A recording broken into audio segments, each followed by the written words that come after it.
नमस्कार। आज हम एक बड़ी ही अजीब सी, एक उलझी हुई सी बात समझने वाले हैं। देखिए, एक तरफ है एक ऐसी पॉलिसी जो अमेरिका को मजबूत करने के लिए बनाई गई थी, लेकिन हो ये रहा है कि वो अनजाने में अमेरिका के सबसे बड़े कॉम्पिटिटर यानी चीन को और भी ज्यादा मजबूत कर रही है। मतलब वेस्टर्न मीडिया में आजकल यही हेडलाइंस चल रही हैं कि डोनाल्ड ट्रंप अमेरिका को महान बनाने निकले थे, लेकिन शायद वो चीन को महान बना रहे हैं। अब ये जो आप देख रहे हैं, ये एक स्पैनिश फ्रेज है। इसका मतलब है thank you, make America great again. और मजेदार बात जानते हैं क्या है? इसे आजकल चीनी अधिकारी इस्तेमाल कर रहे हैं, वो भी अमेरिकी फॉरेन पॉलिसी का मजाक उड़ाने के लिए। ये एक तरह से ताना मारने जैसा है कि भाई आपकी नीतियों से तो हमें ही फायदा हो रहा है। ये जो रकम स्क्रीन पर है, ये उस बहुत बड़ी ट्रेड डील की वैल्यू है जो हाल ही में चीन और कनाडा के बीच हुई है। और ये बात इसलिए हैरान करने वाली है क्योंकि देखिए, कनाडा अमेरिका का सबसे करीबी पड़ोसी और सबसे पक्का दोस्त माना जाता रहा है। तो ये हुआ कैसे? तो चलिए सबसे पहले यही समझते हैं कि आखिर ये कनाडा चीन समझौता इतनी बड़ी बात क्यों है और इसके क्या मायने हैं। ये शब्द सीधे सीधे कनाडा के प्रधानमंत्री के हैं। जरा सोचिए, ये कितना बड़ा बयान है कि अमेरिका का सबसे करीबी सहयोगी, सबसे करीबी दोस्त ऐसा कह रहा है।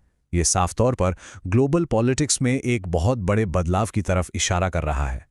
तो सवाल ये उठता है कि आखिर कनाडा ने इतना बड़ा और चौंकाने वाला कदम उठाया क्यों?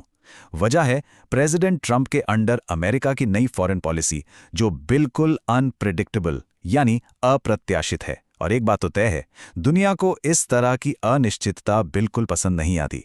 और इस अनिश्चितता का एक परफेक्ट एग्जाम्पल है ये बयान, जब दुनिया की सबसे बड़ी सुपर पावर अचानक ग्रीनलैंड खरीदने या कब्जा करने जैसी बातें करने लगे, तो जाहिर सी बात है कि उसके पुराने दोस्त, उसके सहयोगी बेचैन तो होंगे ही, और फिर वो स्थिरता के लिए कहीं और देखने लगते हैं। और देखिए, ये कोई एक अकेली घटना नहीं है। इमैनुअल मैक्रोन जैसे वर्ल्ड लीडर्स का मजाक उड़ाना, कनाडा के प्रधानमंत्री को गवर्नर बुलाना या फिर कनाडा को अमेरिका का 51वां राज्य बता देना, ये सब मिलकर एक ऐसा माहौल बनाते हैं जहां अमेरिका एक अनरिलायबल, एक अविश्वसनीय साथी लगने लगता है। ये बातें सुनने में भले ही छोटी लगें, लेकिन इनके जियोपॉलिटिकल नतीजे बहुत ही गंभीर होते हैं।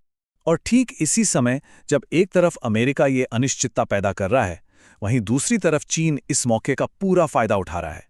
वो बड़ी होशियारी से उस खाली जगह को भर रहा है जो अमेरिका पीछे छोड़ता जा रहा है। और ये है चीन का जवाब।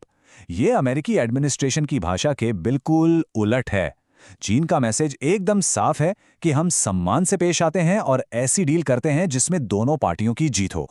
वो सीधे सीधे दुनिया को बता रहे हैं कि हम अमेरिका जैसे नहीं हैं। तो यहां पर दोनों सुपर पावर्स के काम करने के तरीके का फर्क एकदम साफ हो जाता है। एक तरफ है अनप्रिडिक्टेबल और अपमानजनक रवैया, तो दूसरी तरफ है प्रिडिक्टेबल और सम्मानजनक। अब ऐसे में दुनिया के बाकी देश इन दोनों में से किसे चुनना पसंद करेंगे?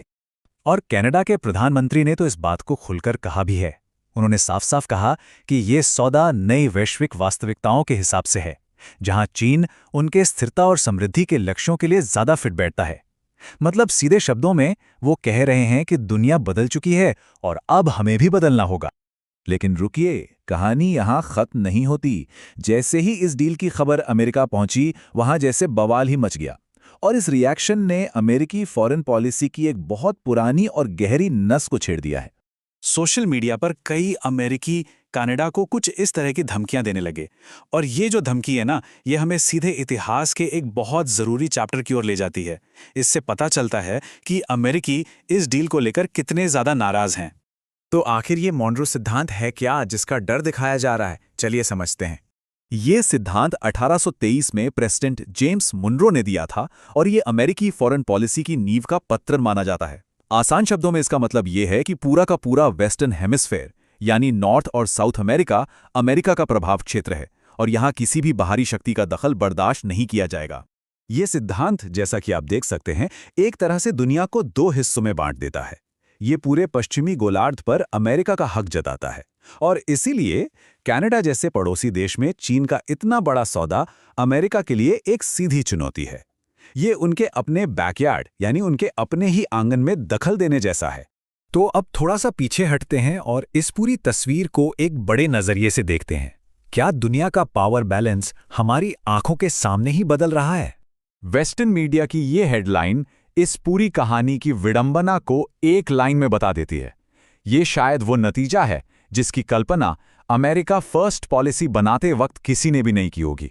और ये समझना बहुत जरूरी है कि कनाडा का ये कदम कोई इकलौती घटना नहीं है। नहीं, ये एक बड़े ग्लोबल ट्रेंड का हिस्सा है। अमेरिका के पुराने दोस्त अब ज्यादा स्थिर पार्टनर ढूंढ रहे हैं। भारत जैसे देश अमेरिकी धौंस से बचने के लिए डी रिस्किंग कर रहे हैं। दुनिया में नए नए गठबंधन बन रहे हैं और चीन उन जगहों पर दोस्त बना रहा है जहां किसी ने सोचा भी नहीं था। नतीजा क्या है? अमेरिका मिलिट्री के लिहाज से तो मजबूत हो रहा है, लेकिन राजनीतिक तौर पर दुनिया में अकेला पड़ता जा रहा है। तो आखिर में सवाल यही आकर रुकता है कि इस बदलती हुई दुनिया में ज्यादा कीमती चीज क्या है? एक अनप्रिडिक्टेबल सुपर पावर की ताकत या फिर एक भरोसेमंद और स्थिर पार्टनरशिप? ये वो सवाल है जो आने वाला वक्त में दुनिया की दिशा तय करेगा।